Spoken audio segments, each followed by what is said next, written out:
તો ભાવનગર શહેરમાં ગેસ સિલિન્ડરના કાળા બજારનો ગંભીર આક્ષેપ સામે આવ્યો છે।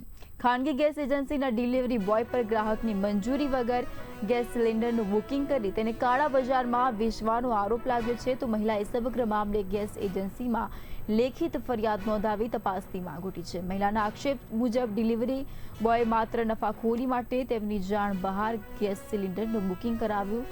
મહિલાનો દાવો છે કે ફોન પરની વાતચીત દરમિયાન ડિલિવરી બોય બુકિંગ કર્યાની તેમજ કથિત રીતે ઊંચા ભાવે ગેસ સિલિન્ડર વેચતો હોવાની કબૂલાત કરી હતી। ફરિયાદ બાદ ગેસ એજન્સીના મેનેજર સમગ્ર મામલે તપાસ કરીને યોગ્ય કાર્યવાહી કરવાની ખાતરી આપી છે। જો આક્ષેપો સાચા સાબિત થાય તો ગેસ સિલિન્ડરના કાળા બજારનું મોટું કૌભાંડ સામે આવી શકે છે।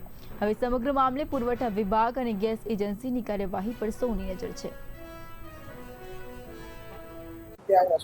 હું કમ્પ્લેન કરવા આવી છું। મારો બાટલો મારા મમ્મીના ફોનમાંથી કીધા વગરનો બાટલો બુક કરી નાખ્યો છે। એટલે બાટલા લેવા વાળા ભાઈ આવે છે ને એમને એનું નામ ધમાભાઈ છે।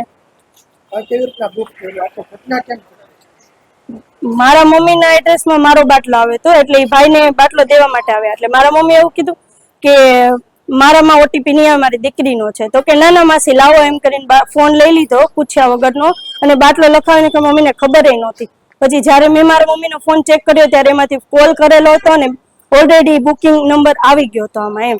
એટલે મેં એવું કીધું કેમ ભાઈ તમે પૂછ્યા વગર બાટલો લખાવ્યો? તો કે તમારે જેથી જોઈએ તેથી મળી જાય, કેન્સલ કરવો હોય તો થઈ જાય। મારે શું કામ બાટલો કેન્સલ કરાવવો છે? કારણ કે બોટલની જરૂર તો આજકાલ બધાને પડે।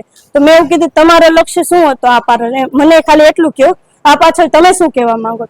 તો એને મને જવાબ ન આપ્યો। પછી મેં કીધું કે તમારે બ્લેકમાં વેચવું? તો કે હા મારે બ્લેકમાં વેચવો। કેટલામાં વેચેસ? તો કે 2000 રૂપિયામાં।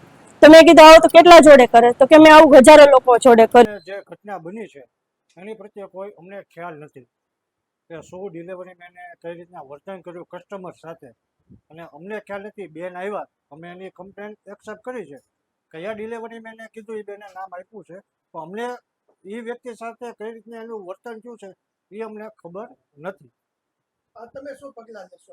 અમે એ વ્યક્તિને રૂબરૂ બોલાવશું, એને પૂછપરછ કરશું। જે પછી નિર્ણય આવશે એ બેનને અમે બોલાવશું જે બેને કમ્પ્લેન કરી છે એમને। પછી અમે એ બેનને એમની સામે જ વાતચીત કરાવશું। સામે સામે એ છે એટલે તો ખ્યાલ આવી જશે શું